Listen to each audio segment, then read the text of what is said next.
નમસ્કાર વિદ્યાર્થી મિત્રો, આજે આપણે ધોરણ 11 માં ત્રીજું કાવ્ય એમ ઉગાર્યો ચંદ્રહાસ એના વિશે આપણે અભ્યાસ કરવાના છીએ. કાવ્યનો અભ્યાસ કરીએ એ કાવ્ય આખ્યાન ખંડ જે મધ્યકાલીન સાહિત્ય પ્રકાર અહીં આપવામાં આવેલો છે અને એના કવિ પ્રેમાનંદ, જેમણે ગુજરાતી સાહિત્યમાં અદ્ભુત એવા આખ્યાનોની રચના કરી છે. હવે સાહિત્ય પ્રકાર તરીકે જ્યારે આપણે આખ્યાન ભણતા હોઈએ ત્યારે ખાસ આખ્યાન એ રચનાની દ્રષ્ટિએ મધ્યકાળનો કેવો સાહિત્ય પ્રકાર હતો એના વિશે પણ 11માના વિદ્યાર્થી તરીકે આપણે થોડી જાણકારી મેળવી લઈએ. તો એમ ઉગાર્યો ચંદ્રહાસ કાવ્યની શરૂઆત કરીએ એ પહેલા આપણે સાહિત્ય પ્રકાર તરીકે આખ્યાનની ટૂંકી સમજ મેળવીશું. એટલે આખ્યાનની રચના કેવી રીતે થાય, એનું વિષય વસ્તુ કેવા પ્રકારે પસંદ કરવામાં આવે છે અને કવિ કેવી રીતે આખ્યાનને કડવાબદ્ધ કરી અને અસરકારક કથા વસ્તુ આપણી સામે મૂકે છે. તો આખ્યાનમાં આપણે જોઈએ તો આખ્યાન એ સંસ્કૃત શબ્દ આ વત્તા ખ્યા ધાતુ એ ક્રિયાપદ ઉપરથી બનેલો છે.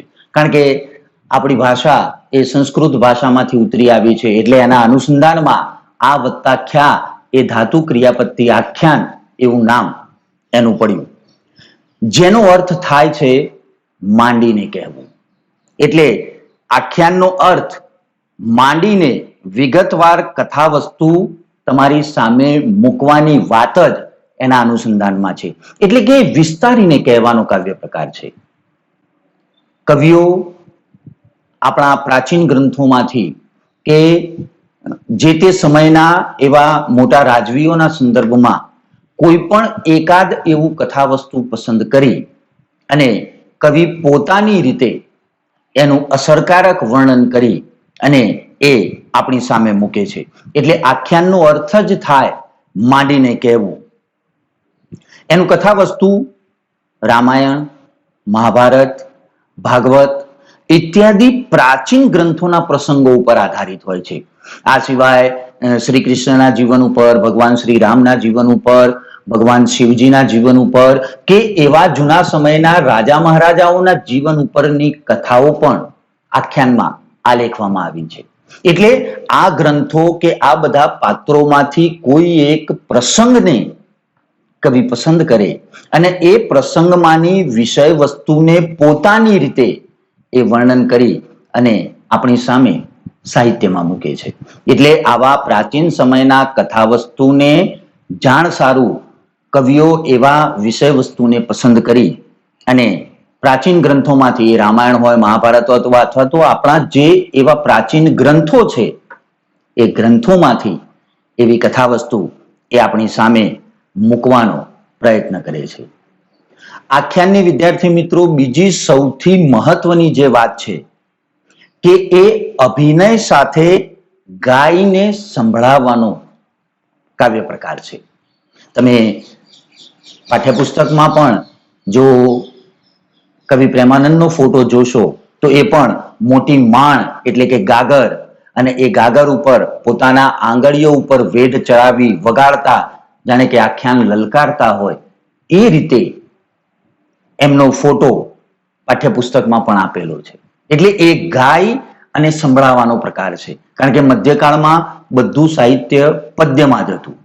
પદ્ય એ અસરકારક રીતે ગાઈ શકાય. એટલે આજે એકે ગાયું, કાલે બીજાએ ગાયું, ત્રીજાએ ગાયું, એમ એક મુખથી બીજા મુખ જઈ સતત એ પ્રચાર પ્રસાર પામતું રહે એવા આશયથી આ આખ્યાનો ગાઈ અને શ્રોતાઓને સંભળાવી અને એમાં જુદા જુદા પ્રકારના વર્ણનો કરી અને શ્રોતાઓને ડોલાવવાનો પ્રયત્ન આખ્યાન સાહિત્યમાં થતો.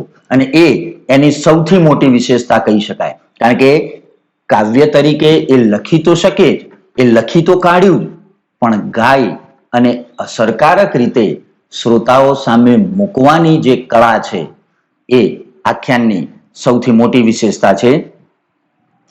રચનાની દ્રષ્ટિએ વિદ્યાર્થી મિત્રો જોઈએ તો આખ્યાનનું કથાવસ્તુ કડવામાં વહેંચાયેલું હોય છે.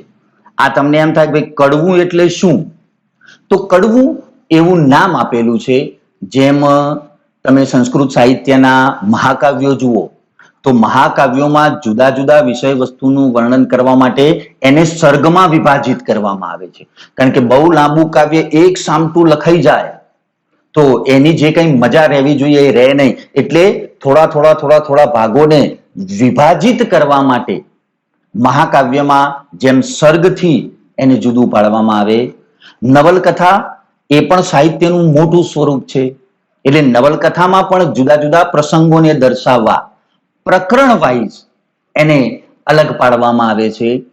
એવી જ રીતે આ આખ્યાનનું કથાવસ્તુ એ પણ કવિ થોડું વિસ્તૃત રીતે રજૂ કરતા હોવાથી એને કડવામાં વિભાજિત કરવામાં આવે છે. એટલે કડવું 1 એમાં થોડાક પ્રસંગનું વર્ણન હોય, પછી કડવું 2 એમાં એનાથી આગળના પ્રસંગનું વર્ણન હોય, કડવું 3 એમાં આગળના પ્રસંગનું વર્ણન હોય. આ રીતે કવિ કડવાબદ્ધ આખ્યાનની રચના કરી અને આખું જે પ્રસંગ છે એને અસરકારક રીતે આપણી સામે મૂકે છે. એટલે આ રચનાની દ્રષ્ટિએ આખ્યાન કડવામાં વહેંચાયેલું હોય છે, વિભાજિત કરવામાં એને આવે છે. હવે આ કડવું કેવી રીતે રચાય? તો પ્રત્યેક કડવામાં મુખ્ય 3 ભાગ છે. એક મુખબંધ અથવા મોઢિયું, એટલે જે વિષય વસ્તુ જે તે કડવામાં કવિ વર્ણન કરવાના છે એની વાત એ એમાં મૂકે એ મુખબંધ મોઢિયું કહેવાય. પછી ઢાળ. ઢાળ એટલે સમગ્ર કથા વસ્તુનું વર્ણન. આમાં લખ્યું છે કડવાનો મુખ્ય ભાગ. એટલે જેટલા એ કડવામાં જેટલી કથા વસ્તુ વર્ણવવાની હોય એ કથા વસ્તુ ક્રમશઃ ધીરે ધીરે ધીરે ધીરે આગળ વધતી જાય. એ વચ્ચેનો ભાગ એટલે એને ઢાળ કહેવાય. અને છેલ્લે વલણ કે ઉથલો. આ એક જ કડવામાં આ 3 બાબતો આવે. પહેલું મુખબંધ મોઢિયું, વચ્ચેનો આખો વિસ્તૃત ભાગ એને ઢાળ કહેવાય અને છેલ્લે 2 પંક્તિનું વલણ આવે એટલે એને વલણ અથવા ઉથલો કહેવાય. આ વલણ એ આખું જે કડવું રચાયું એના સારરૂપ એક પંક્તિ હોય અને એના પછીની બીજી પંક્તિ આવનારા કડવામાં કઈ વાત વર્ણવવાની છે એનો એક આછેરો, અંદેશો, એક ઝલક, એક રૂપરેખા છેલ્લી એક પંક્તિમાં કવિ આપી દે કે હવે પછીના કડવામાં આ વાત આવશે. જેમ અત્યારે આપણે સિરિયલો જોઈએ છે તો જે ભાગ બીજા દિવસે આવવાનો હોય તો એની એક ઝલક તમને બતાવે છે કે ભાઈ કાલે શું બતાવશે. અહીં એવું જ આ વલણ કે ઉથલો એ આવનારા કડવાના વિષય વસ્તુનો એક ઝલક તમને આપી દે. એટલે કડવાની એક કડવું રચે એમાં 3 મુખ્ય બાબતો: મુખબંધ કે મોઢિયું, વચ્ચેનો ભાગ ઢાળ અને છેલ્લે વલણ કે ઉથલો. અને એમાં વિષય વસ્તુ પછી નવું કડવું શરૂ થાય. નવા કડવામાં પણ આ જ રીતે મુખબંધ એટલે એમાં કઈ કથા વસ્તુ છે, ઢાળ જે કથા વસ્તુ છે એનું ક્રમશઃ વર્ણન, એમાં પણ વલણ અને ઉથલો આવે, આગળના કડવાની વાત આવે. આ પ્રકારે રચનાની દ્રષ્ટિએ કડવું કેવી રીતે રચાય. વિદ્યાર્થી મિત્રો, જ્યારે કવિઓ આખ્યાનો રચે છે ત્યારે આખ્યાનની રચનામાં પણ આખ્યાનની શરૂઆત ઈષ્ટદેવ, ગણપતિ, માં સરસ્વતી એની સ્તુતિથી, એની વંદનાથી એ આખ્યાનની શરૂઆત કરે અને પછી ક્રમશઃ એ આખ્યાનના કથા વસ્તુને, એના વિષય વસ્તુને જુદા જુદા પ્રકારના કડવામાં વહેંચી અને આખ્યાનની રચના કવિઓ કરતા હોય છે. ઉપરાંત એમાં મંગલાચરણ, ફલશ્રુતિ તથા કવિનો પરિચય હોય. મંગલાચરણ એટલે હાલ મેં તમને કહ્યું એમ કે જ્યારે આખ્યાનની કવિ શરૂઆત કરે એટલે કાં તો પોતાના ઈષ્ટદેવની સ્તુતિ કરે, કાં તો સરસ્વતી વંદનાના શબ્દો પંક્તિઓ દ્વારા રજૂ કરે, કાં તો ગણપતિની વંદના એને યાદ કરી અને એમાં મૂકવાનો પ્રયત્ન કરે. એટલે આખ્યાનની શરૂઆત એ મંગલાચરણથી થાય. એ દરેક આખ્યાનમાં દરેક કવિઓ એનું પાલન કરે છે, કારણ કે પોતાના ઈષ્ટદેવને યાદ કરી, ગણપતિ કે માં સરસ્વતીને યાદ કરીને આખ્યાનની શરૂઆત થાય તો હેમખેમ એમનું આ જે કથાવસ્તુ અથવા એ જે શ્રોતાઓને જણાવવા માંગે છે એ ત્યાં સુધી પહોંચી શકે અને અસરકારક રીતે આખ્યાનની રચના થાય. એટલે સૌથી પહેલા મંગલાચરણ, પછી ફલશ્રુતિ, છેલ્લે જ્યારે આખ્યાન પૂરું થવા આવે એટલે આ આખ્યાન વાંચવાથી એનું કેવું શુભ ફળ મળશે, એનો સામાન્ય શ્રોતાઓને, સામાન્ય જનને કેવો લાભ મળશે એની વાત એ ફલશ્રુતિમાં, અને કવિનો પરિચય, અને અંતે કવિ ઘણા આખ્યાનોમાં એવું જોવા મળે છે. એ પછી કવિ ભાલણ હોય, કવિ પ્રેમાનંદ હોય, નાકર હોય, ઘણા બધા એવા કવિઓ પોતાના અમુક આખ્યાનોમાં આ રીતે પાછળથી પોતાનો પરિચય પણ મૂકે છે. એટલે એ દ્વારા પોતાનું નામ, પોતાના ગામનું નામ, એ વિશેષતાઓ આપણે આખ્યાનના માધ્યમથી જાણી શકીએ. એટલે એ પણ આખ્યાનના વિષય વસ્તુની દ્રષ્ટિએ, રચનાની દ્રષ્ટિએ મહત્વની છે. આ આખ્યાન મધ્યકાળનું કેવું સાહિત્ય પ્રકાર હતું, રચનાની દ્રષ્ટિએ કેવી રીતે કડવાબદ્ધ આખ્યાન રચાયા, અને એની રચનામાં કઈ મહત્વની બાબત હોય છે, એનો વિદ્યાર્થી મિત્રો તમને આ તો આછેરો એક પરિચય આપ્યો. બીજી એક વાત તમને કહી દઉં કે ગુજરાતી સાહિત્યમાં આખ્યાનની શરૂઆત કરનાર કવિ ભાલણ હતા, જેમણે સૌ પહેલવેલા ગુજરાતી સાહિત્યમાં આખ્યાનની શરૂઆત કરી. અને આખ્યાનને આ રીતે કડવાબદ્ધ લખવાની શરૂઆત કવિ ભાલણે કરેલી. એટલે ભાલણ એ ગુજરાતી સાહિત્યમાં આખ્યાનની શરૂઆત કરનાર કવિ હોવાથી એમને આખ્યાનના પિતા તરીકે ઓળખવામાં આવે છે. પરીક્ષામાં કદાચ આખ્યાનના સંદર્ભમાં આવો પ્રશ્ન પૂછાય તો વિદ્યાર્થી મિત્રો એ સાહિત્ય પ્રકારની દ્રષ્ટિએ અને ખાસ કરીને આખ્યાનની શરૂઆત કરનાર કવિ તરીકે ભાલણને ખાસ આપણે યાદ રાખવા પડે, કારણ કે એ આખ્યાનના પિતા છે. એટલે પરીક્ષામાં જો એવો પ્રશ્ન પૂછાય તો આ બાબત ખાસ ધ્યાન રાખજો. એ પછી તો ભાલણથી શરૂઆત થઈ, પછી નાકરે આખ્યાનના એ સાહિત્ય સ્વરૂપને થોડો આગળ લઈ જવાનો પ્રયત્ન કર્યો, અને એ આખ્યાન સાહિત્ય સ્વરૂપને જો સર્વોચ્ચ શિખરે કોઈએ પહોંચાડ્યું હોય તો એ કવિ પ્રેમાનંદ. એટલે અહીં સાહિત્ય પ્રકાર તરીકે આખ્યાનની આટલી સમજ મેળવ્યા પછી હવે વિદ્યાર્થી મિત્રો કે જે કવિએ આખ્યાન સાહિત્યને આટલું લોકભોગ્ય બનાવ્યું, આખ્યાન આટલું લોકપ્રિય બન્યું, એવા કવિ પ્રેમાનંદનો પણ આપણે પરિચય મેળવીશું. કારણ કે આપણે પ્રેમાનંદનું જ આખ્યાન આજે ભણવાના છીએ, તો સાહિત્યકાર તરીકે એને એમાંય ખાસ કરીને આખ્યાનકાર તરીકે પ્રેમાનંદનો પરિચય આપણે મેળવવો પડે. તો અહીં સૌથી પહેલા મેં તમને હાલ આખ્યાનમાં કહ્યું એમ કે આખ્યાનના અંતે કવિ પોતાનો પરિચય મૂકતા હોય છે. અહીં કવિ પ્રેમાનંદે સુદામા ચરિત્રમાં પોતાનો જે પરિચય મૂક્યો છે એથી જ આપણે સાહિત્યકાર તરીકે પ્રેમાનંદના પરિચયની શરૂઆત કરીએ. તો એમણે લખ્યું છે, વીર ક્ષેત્ર વડોદરું ગુજરાત મધ્યે ગામ, ચતુર્વંશી જ્ઞાત બ્રાહ્મણ ભટ્ટ પ્રેમાનંદ નામ.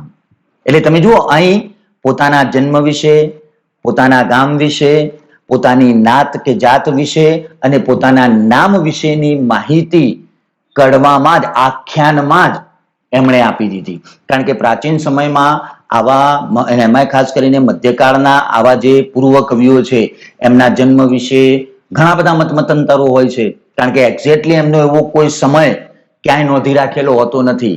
પણ સાહિત્યમાં આવા વર્ણનથી એવા કવિઓ વિશેની માહિતી અને જાણકારી આપણને મળે છે. એટલે અહીં કહે છે વીર ક્ષેત્ર વડોદરું, એટલે વડોદરા ક્યાં આવ્યું? ગુજરાત મધ્યે ગામ. તો ગુજરાતનું વડોદરા શહેર એટલે વડોદરામાં પ્રેમાનંદનો જન્મ થયો. ચતુર્વંશી જ્ઞાત બ્રાહ્મણ, પોતે બ્રાહ્મણ જ્ઞાતિના હતા, અને ભટ્ટ પ્રેમાનંદ નામ, અને એમનું નામ ભટ્ટ પ્રેમાનંદ હતું. એમણે જ એમનો પોતાનો પરિચય એ સુદામા ચરિત્રમાં આપેલો છે. એટલે આ પ્રેમાનંદે પોતે સુદામા ચરિત્રમાં આપેલા પોતાના પરિચયથી આપણે પ્રેમાનંદના પરિચયની અને સાહિત્યની એમણે કરેલી સેવાની વાત કરીએ તો પ્રેમાનંદનો જે જીવનકાળ છે એ 1636 થી 1734 આ આશરે એટલે આપણે લખ્યું છે કે સાહિત્યમાં પણ વિદ્વાનોમાં આવા મત મતાંતરો છે. એમના ચોક્કસ જન્મ વિશે કે અવસાન વિશેનું કોઈ ચોક્કસ માહિતી ન હોય. સંશોધનોના અંતે જે કંઈ સબળ એવી માહિતી મળી એના આધારે એમના જન્મનો એ સમય નક્કી કરતા હોય છે. એટલે એ રીતે પ્રેમાનંદનો જે જીવનકાળ છે એ 1636 થી 1734 સુધીનું ગણી શકાય. એમના પિતાનું નામ કૃષ્ણરાય હતું. નાનપણમાં જ માતા પિતાનું અવસાન થયું અને મોસાળમાં પોતાના મામાને ત્યાં એ ઉછર્યા. એટલે એ પોતાના બાળપણની જે કથા છે એના અનુસંધાનમાં એમના ગુરુનું નામ રામચરણ હતું. રામચરણ નામના એમના ગુરુના આશીર્વાદથી પ્રેમાનંદે ગુજરાતી સાહિત્યની બહુ મોટી અને બહુ સારી સેવા આખ્યાન સ્વરૂપના કાવ્યો દ્વારા એમણે ગુજરાતીમાં કરી. તેઓ વ્યવસાય કથાકાર હતા. માણભટ્ટ એટલે કથાઓ કરતા. બ્રાહ્મણ તો હતા જ એટલે કથાઓ કરતા. અને માણભટ્ટ, માણ એટલે મોટી ગાગર, અને મોટી ગાગર, તાંબાની ગાગર ઉપર આંગળીઓ ઉપર વેઢ ચડાવી અને સરસ મજાનું વગાડી અને એ જ્યારે શ્રોતાઓમાં આખ્યાન લલકારતા ત્યારે સાંભળતા સાંભળતા એ શ્રોતાઓ ડોલી ઉઠે એવી અદ્ભુત શૈલી, એવી અદ્ભુત રજૂઆત કવિ પ્રેમાનંદમાં હતી. એટલે ખાસ કરીને વ્યવસાય એ પોતે કથાકાર માણભટ્ટ હતા. એ વખતે એમણે એક પ્રતિજ્ઞા લીધેલી, જ્યાં સુધી ગુજરાતી ભાષાનો ઉદ્ધાર નહીં થાય ત્યાં સુધી માથે પાઘડી નહીં પહેરું. અત્યારે વિદ્યાર્થી મિત્રો આપણને એમ લાગે કે ભાઈ પાઘડી એમાં શું, કારણ કે અત્યારે આપણે કોઈ પહેરતા નથી. પણ એ સમયમાં, એ જમાનામાં પાઘડી એ પોતાની પ્રતિષ્ઠા હતી અને પ્રેમાનંદે પોતાની પ્રતિષ્ઠાને દાવ ઉપર લગાવી. અને દાવ ઉપર એટલે લગાવી કે એ વખતે મોટા ભાગે ગુજરાતમાં દિલ્હી સલ્તનતથી સરકાર ચાલતી. એ વખતના હિન્દી રાજાઓ રાજ્ય કરતા. એટલે મોટા ભાગે રાજાની પ્રશંસામાં, રાજાને સારું લાગે એટલે મોટા ભાગના કવિઓ હિન્દી સાહિત્યનું સર્જન વિશેષ કરતા. એટલે ગુજરાતી ભાષામાં જેટલું સાહિત્ય સર્જાવવું જોઈએ, જેટલું ખેડાવવું જોઈએ, ગુજરાતીની પ્રતિભા જેટલી લોકો સુધી પહોંચવી જોઈએ એવી પહોંચી નહોતી. અને એનું પ્રેમાનંદને ભારોભાર દુઃખ હતું. અને એના કારણે પ્રેમાનંદને આવી પ્રતિજ્ઞા લીધી કે જ્યાં સુધી ગુજરાતી ભાષાનો ઉદ્ધાર નહીં થાય ત્યાં સુધી પોતે માથે પાઘડી નહીં પહેરે. અને આજે પણ વિદ્યાર્થી મિત્રો તમે પાઠ્યપુસ્તકમાં પ્રેમાનંદનો ફોટો જોશો તો પાઘડી વગરનો, પાછળ માથે ચોટલી અને ઉઘાડા શીશનો ફોટો આજે પણ તમે પાઠ્યપુસ્તકમાં જોઈ શકશો. એ એની નિશાની છે. આ પ્રેમાનંદે ગુજરાતી સાહિત્યને મુઠ્ઠી ઊંચેરી બનાવવા, ગુજરાતી સાહિત્યની, ગુજરાતી ભાષા બીજી ભાષાઓની તુલનામાં થોડી આગળ અગ્રેસર ન થાય ત્યાં સુધી પાઘડી નહીં પહેરવાની પ્રતિજ્ઞા લઈ અને એમણે જે સાહિત્યનું સર્જન કર્યું એ સાહિત્યનું સર્જન પણ અહીં છે. તો પ્રેમાનંદે જે કેટલીક કૃતિઓની રચના કરી છે એ પણ અહીં તમારી સામે મૂકી છે. એમણે ઓખાહરણ, સુદામા ચરિત્ર, દસમ સ્કંદ, અભિમન્યુ આખ્યાન, ચંદ્રહાસ આખ્યાન, નળાખ્યાન, રણયજ્ઞ, કુંવરબાઈનું મામેરું, હુંડી, શ્રાદ્ધ, સામળસાનો વિવાહ, આવા અનેક આખ્યાનોની રચના કવિ પ્રેમાનંદે કરેલી. આખ્યાનો ખાલી રચવા, જેમ ભાલણે આખ્યાનની શરૂઆત કરી, આખ્યાનનો સ્થિર અને મજબૂત પાયો નાખ્યો, કવિ નાકરે એ આખ્યાનના સાહિત્ય સ્વરૂપને આગળ લાવવાનો પ્રયત્ન કર્યો. પણ એ આખ્યાન સ્વરૂપને સૌથી લોકપ્રિય અને લોકભોગ્ય બનાવવાનું જો કાર્ય કોઈએ કર્યું હોય તો એ કવિ પ્રેમાનંદે. પ્રેમાનંદના આખ્યાનોની વિશેષતા કઈ પ્રેમાનંદ પણ જે આખ્યાનો રચતા એ જ આપણા રામાયણ મહાભારત કે આપણા પુરાણો ભાગવત ઇત્યાદિમાંથી કથા વસ્તુ લેતા. બીજા કોઈ કવિઓએ રચેલી એવી સાહિત્ય કૃતિઓમાંથી કથા વસ્તુ પસંદ કરતા. પણ એમની જે રજૂઆત હતી, આખ્યાન રચવાની એમની જે કળા હતી, અહીં એના સંદર્ભમાં ખાસ મારે તમને વાત કરવી છે. એટલે આખ્યાનમાં એક તો એમની કથન કલા, પાત્ર ચિત્રણ, રસ નિરૂપણ, વર્ણન કલા, ભાષા સિદ્ધિની દ્રષ્ટિએ કોઈ ગુજરાતી આખ્યાનકાર પ્રેમાનંદને આંબી શક્યો નથી. આ એમની વિશેષતા હતી આખ્યાનો રચવાની. એટલે કથા વસ્તુ સબળ અને મજબૂત પસંદ કરવાનું. પાત્ર ચિત્રણ, તો પાત્રોનું એટલું અદ્ભુત વર્ણન એમણે કર્યું હોય. આપણે જોઈશું જ્યારે ચંદ્રહાસ આખ્યાન, એમ ઉગાર્યો ચંદ્રહાસ આપણે કાવ્ય જોઈશું, એટલે એમાં ચંદ્રહાસનું કરેલું વર્ણન, એના સૌંદર્યનું કરેલું વર્ણન, પ્રકૃતિનું કરેલું વર્ણન કેટલું અદ્ભુત છે. એટલે વર્ણનની કલા, જે પાત્ર ચિત્રણ ની સાથે સાથે પ્રેમાનંદની જે વર્ણન કલા એ પણ એટલી અદ્ભુત હતી. ખાસ કરીને એમનું જે સૌથી મોટું કોઈ જમા પાસું હોય તો રસ નિરૂપણ. એક રસમાંથી, કારણ કે સાહિત્યના કુલ 9 રસ અને દરેક રસ પોતાનામાં એક આગવી વિશેષતા ધરાવે છે. પણ રસ નિરૂપણની બાબતમાં પ્રેમાનંદની વિશેષતા એ હતી કે એક રસમાંથી બીજા રસમાં સરળતાથી લઈ જઈ અને શ્રોતાઓને ડોલાવવાની જે આગવી સૂઝ પ્રેમાનંદમાં હતી. એટલે તો ઘણા સાહિત્યકારોએ પ્રેમાનંદ વિશે એવું કહ્યું છે કે રસ નિરૂપણની બાબતમાં પ્રેમાનંદના પેંગળામાં પગ ઘાલી શકે એવો કોઈ સાહિત્યકાર હજુ સુધી પાક્યો નથી. આ એમની સૌથી મોટી સિદ્ધિ છે. એક રસમાંથી બીજા રસમાં સરળતાથી લઈ જઈ, કરુણ પ્રસંગ ચાલતો હોય એમાંય હાસ્યની છોડો ઉછાળી દે, હાસ્ય ચાલતું હોય એમાંય ભારોભાર કરુણતા મૂકી દે, એ પ્રેમાનંદના વર્ણનની કલા છે. આ ઉપરાંત એમની ભાષા સિદ્ધિ, ટૂંકમાં એમનું કથાવસ્તુ, પાત્ર ચિત્રણ, રસ નિરૂપણ, વર્ણન કલા અને ભાષા સિદ્ધિ એટલી અદ્ભુત હતી કે બીજો કોઈ સાહિત્યકાર એના નજીક પહોંચી શક્યો નથી. અને એટલે વિદ્યાર્થી મિત્રો, ગુજરાતી સાહિત્યમાં પ્રેમાનંદ કવિ શિરોમણીનું સન્માન પામ્યા. કવિ શિરોમણી, કવિઓમાં શ્રેષ્ઠ. પરીક્ષામાં પ્રેમાનંદના સંદર્ભમાં આ પણ પ્રશ્ન પૂછી શકાય કે કવિ પ્રેમાનંદ ગુજરાતી સાહિત્યમાં કયું સન્માન પામ્યા અથવા કયા સન્માનથી ઓળખાય છે? તો કવિ શિરોમણી. આ ખાસ યાદ રાખજો, ઘણીવાર પરીક્ષામાં પ્રશ્ન સ્વરૂપે આ પૂછાય છે. કારણ કે પ્રેમાનંદ એ મધ્યકાળના કવિઓમાં અને એમાંય આખ્યાનોની રચનામાં એટલા અદ્ભુત હતા કે એમનું એ સાહિત્ય જોઈ અને બીજા સાહિત્યકારોએ પણ એમને આ કવિ શિરોમણીના માનથી નવાજ્યા, એમને સન્માન્યા. આમ વિદ્યાર્થી મિત્રો, સાહિત્ય પ્રકાર તરીકે આખ્યાન અને એક ઉત્તમ સાહિત્યકાર તરીકે, એક ઉત્તમ આખ્યાનકાર તરીકે પ્રેમાનંદનો આટલો જે પરિચય આપણે મેળવ્યો, મને આશા છે કે તમને સમજ પડી હશે અને હાયર સેકન્ડરીના વિદ્યાર્થી તરીકે એના વિશેની આટલી સમજ આપણી પાસે હોવી જોઈએ.